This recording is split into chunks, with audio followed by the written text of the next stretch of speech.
तूने तो मजबूर किया है गुरु को अपनी बात मनवाने के लिए,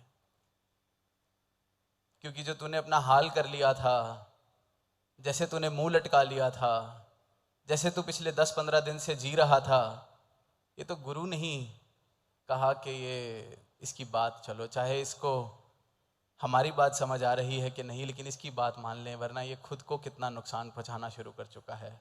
सेवा भी ठीक से नहीं कर पा रहा। लंगर में सेवा करता था, खाने से स्वाद ही चला गया जब से वो बात पूरी नहीं हो रही थी, मांग पूरी नहीं हो रही थी, तो वो तो मजबूर करा गया। अब मांग भी एक बार मांगी जाए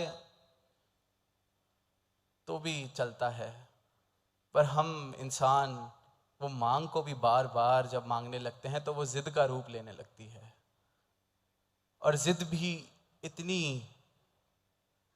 परमात्मा के साथ जिद, और नाम उसके बाद हाथ जोड़ के हम प्रार्थना का दे देते हैं, अरदास का दे देते हैं।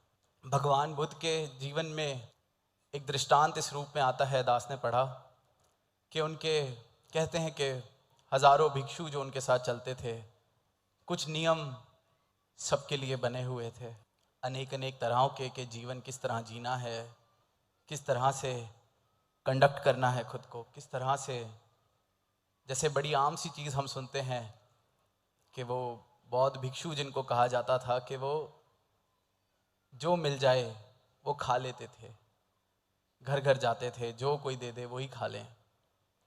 तो जो भी शिक्षा उस वक्त उनकी रही वो इस रूप में उनको सिखाते थे। तो ऐसे ही एक भिक्षु आया भरी सभा में और कहता है कि ऐसे ऐसे ध्यान भी नहीं शब्द उसने यूज़ किया, उसने कहा कि ऐसे ऐसे ये बात है, आप आज्ञा देते हैं तो ठीक और आपकी ना है तो भी ठीक। पर वो बात कुछ ऐसी थी जिसके लिए वो पूछ रहा था, जिसके लिए आज्ञा के लिए कहा जा रहा था, कि वो उन नियमों से बाहर थी। अब दास पूरी कहानी में नहीं जाएगा, वो नियमों से कुछ इस रूप में बाहर थी कि बाकी जो बैठे हुए हजारों शिष्य थे, भिक्षु थे, उनमें हड़बड़ मच गई कि इस बात को मंजूरी ना दी जाए, ये बात ना मानी जाए। सब अपने गुरु के आगे, भगवान बुद्ध के आगे कहने लग गए। तो भगवान बुद्ध ने कहा कि उसने आज्ञा मांगी नहीं है, उसने मुझ पर छोड़ा है। फिर वो आगे से कहने लग गए कि अगर इसको आज्ञा दी जाएगी तो हमें भी दी जाए।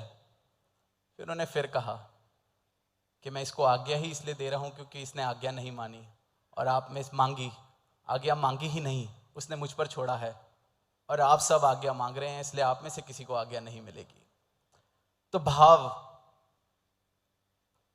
गुरु पर छोड़ दिया, परमात्मा पर छोड़ दिया, अर्पित समर्पित दास भावना से की गई प्रार्थना अरदास तो अरदास कहलाए।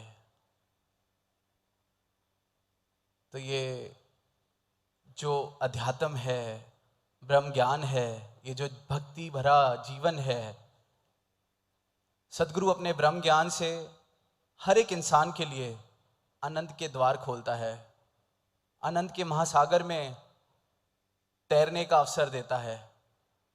तो अब बात पूछी जाए कि हम तो ऐसे ही करेंगे, हमारी बात नहीं मानी जाएगी, उसमें फ़र्क क्या पड़ता है?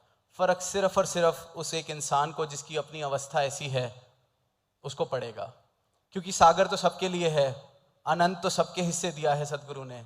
मैं अपने जीवन में आनंद लेना चाहता हूं कि नहीं, ये मुझ पर डिपेंड करता है, मुझ पर निर्भर है।